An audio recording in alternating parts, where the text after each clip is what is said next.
Hello everyone. So, as you can possibly guess by the weird camera angle right now, this room is messy. And I wanted to pick a camera angle that would make that very clear that I was filming one of the tidier corners of the room without having to actually show you the mess. So, authentic moment here, my life is chaos. In a good way, mostly, obviously, but still very chaotic. I also do not currently have a computer, so who knows when I'll be able to upload this or any of the other footage that I've been actually compiling. But once I have my tech issues sorted, I hope to be able to put some of my things somewhere, some of the footage and so on. So by way of visual, I figured I'd let you look at my chair that I have at the altar. A little bit of the carpet. Fun, fascinating stuff. And I also have some tarot decks on hand to show you. Please excuse the state of my hands because I have been painting walls and such. The paint I have on my hands, if you can see any, and the roughness and so on, should be yellow. All the calluses are going to be there. I'm sorry, it's what it is. I painted my kitchen yesterday, the first coat after the primer. And I just wanted to make a really informal little chatty video today. Just kind of talking about some things that are on my mind. This is in general a topic that is on my mind at the moment. Largely because of having moved house and so on, but it's also, I've been working on various creative projects at the moment, and wanting to field work some of the thoughts and feelings that are coming up. So just for context, the deck I'm showing right now, I have a couple decks to show just for visual interest. The deck I'm showing right now is, come on, focus. The Spanish Tarot. It's a vintage copy. It was a gift from my friend Luna. Very, very lovely gift. So, I wanted to talk today, unsurprisingly I suppose, about aesthetics, nominally. Come on, you can do it. There we go. Nominally about aesthetics, about witchcraft, about seemings, and so on. I want to also talk about what witchcraft feels like and how that relates to the things I just mentioned. In particular, over time, as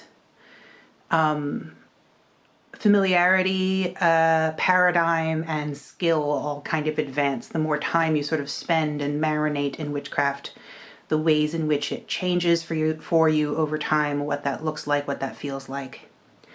The TLDR is that I think the more time one spends in their practice, even as that paradigm shifts or as, you make changes or whatever, the more time you marinate in it, the more intrinsic it feels, even if it felt intrinsic to begin with.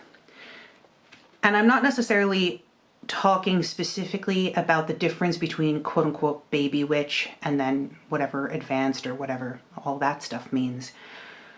I mean it from a little bit more of a know thyself perspective, I suppose, except that it's the knowing yourself that you get through process, which is an unsurprising conclusion for me to come to. Obviously, that's pretty much my whole jam. It's the stuff you can't foresee because you've never lived it or lived in it before. So, for example, I lately, because my brain has been mush and I like to have books that I can read that are still intelligent, not going to talk down to me, but that are not, not the really sad or challenging stuff per se. Lately, I've been reading a lot of Terry Pratchett, rereading a lot of Terry Pratchett. I've read the witch books, all 6 of them, now so many times, and will do again. But in general, I've been reading a lot of Terry Pratchett. At the moment, I'm reading for the first time Reaper Man. That's where I am. Currently, I'm not reading the books in order, except I suppose I am reading like the various series in order. So I read the witch books in order. I'm reading the death books in order, But I mention that because I want to say that although Terry Pratchett often takes a very sort of tongue-in-cheek view of witchcraft, certainly makes fun at various points of witches and so on, clearly with a character like Granny Weatherwax, as well as Nanny Ogg, Margaret Garlick, Agnes Nitt, all of these characters, he clearly also has a tremendous amount of respect for these characters that he's created. And I would say that reading Terry Pratchett, like almost nothing feels to me as representative of what witchcraft feels like for me as reading Terry Pratchett. Which is interesting to me because while I'm sure I'm not alone in, wanting to be like Granny Weatherwax and certainly feel I share certain characteristics of Granny Weatherwax, I would argue that the Granny Weatherwax is the most Queen of Swords on the page character I perhaps have ever read. I think probably, like many of us, I'm a mix of Granny Weatherwax, definitely Nanny Ogg's, shall we say, what was the quote in the book? Instead of double intenders, she's a single intender. Her lewd humor, her sexual fixation, her attitude towards a lot of things. I'm definitely a Margaret Garlick in terms of my love of occult symbolism and so on, right? So, like, in reality, probably a lot of us are a mix of these various different witchy figures. But I think what I like the best about the way Terry Pratchett makes me feel about witchcraft is the get-it-done-ness of it. I know there have been debates over time in the witchy communities online, which I don't really follow anymore. I don't follow any of that stuff anymore.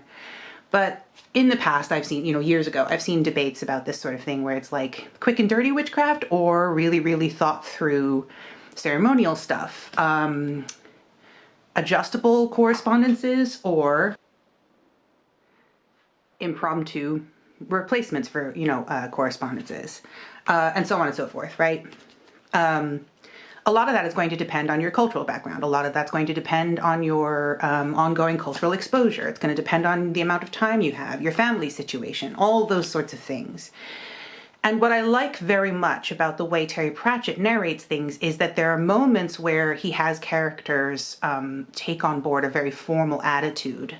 There are moments where he has characters take on a less formal attitude. And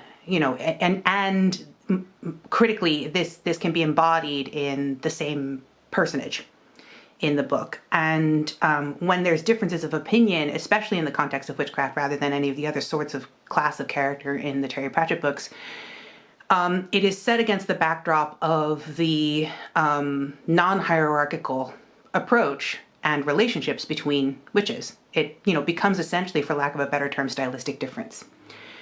So for me, the moments I love the most are like moments where it narrates Granny Weatherwax essentially being alone in her own cottage, keeping her clock just for the tick. Someone looking out the window and seeing a certain weather phenomenon or looking at their, beehives and then going, right, is that how it's going to be? Is it? That sort of very fluid conversational relationship with their magical abilities, that get-it-done-ness, as I think I said. Conversations with the character of death in a very matter-of-fact way. The approach to gods in a way, although I take a much more reverential approach with my relationship with deity, I do like the stylistic approach to gods where it's like, no, they just do exist. Why would I go around quote-unquote believing in them? To me, that gets at the crux also of the thing I know I've said in the past, although I can't remember where, some video or some blog post, where I don't really use the term belief. I call it understanding. I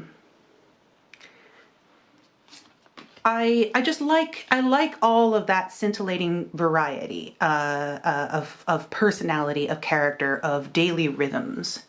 I like the notion of someone narrating, someone getting up in the morning and shuffling to their cup of coffee, and then just beyond the edge of hearing, they hear a ping and then a plop, and then they have to make a decision for their day. Or they go, okay, shuffle out to the shed, grab a shovel, dig a certain type of hole, or, you know, add a certain ingredient to their coffee and then go have a conversation with the neighbor. Or quickly pick up a pen and paper and write a letter and then go out for a walk. To me, these are kind of representations of what, oh look, it's Bill Dorr, of what witchcraft feels like. And to me, there's also a component of what witchcraft looks like. I think the channels over time that I've gravitated towards the most on YouTube are the ones that continually, consistently over time, and I'm not just talking witchcraft channels now, I'm talking about anything I watch that I enjoy and that I have continued to enjoy, are the channels that leave me with the impression of consistency of personality. Now, that does mean that things can change, that people can fluctuate, that people can pursue different phases of their life, but without making it parasocial. I enjoy being able to sort of people watch. You know, obviously channels and things, you know, online content usually focuses on a certain topic, so obviously I'm there also for the topical content. But I think part of what makes it feel authentic to me, and even if it isn't authentic, which, you know, it's neither here nor there if I don't know a person, but what makes it feel, what's a better word, worthwhile, is that in addition to it having a sort of integrity and consistency, it inspires me in a way that is not copycat oriented. Because again, going back to this idea of the non-hierarchical nature of witchcraft, I think part of the point, part of the strength of witchcraft is that it provides us with that variety, that ecosystem of magical workers, mediumship, and so on. Whatever it is for you, whatever it is for someone else, it provides us with that diverse and healthy ecosystem of people with skills that they develop. And some of that, like at the moment, I suppose, in a way, is very overt for me currently, but it's also not. I'm not currently spending a huge amount of time at my altar, but that is because I'm working on sketching a mural on the wall around my altar. That's because I'm painting all of my walls. I'm painting ghost trees, which are done, by the way. I'll show footage of them at some point. I am continuing to sew my clothes. I have had to organize my space. I'm getting to grips with how the house and the land around me feels from a spiritual and practical perspective. I am allowing that to influence how I think and see the world. I'm noticing new, it's springtime obviously, but I'm also noticing new plant species that, you know, are coming into my worldview, partly because they are around me now. I have outdoor space at last. But also partly because I am engaging with them symbolically. You know, I'm working on murals that have botanicals. I'm choosing certain plants as representations of various things, and I'm noticing those things and developing a much more overt relationship with those things out and about as well. I feel it when I'm making my coffee in the morning. I feel it when I have a cup of tea in the afternoon. I feel it. I also feel its absence when I'm not. It's not that everything requires hypervigilance, but there are certainly decisions that I make for myself, especially amidst the chaos and certain stressors that are going on in my personal life right now. I feel it when I'm making poorer decisions for myself or for my house or for my environment or the people around me. I can feel when, say, for lack of a better term, a decision is being made in poorer faith.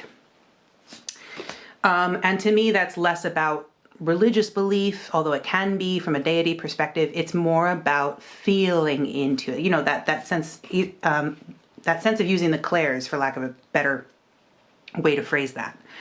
And to me, all of that is meted out in visuals and texture and sensory detail. Much of how I relate to other people is also rooted in those things.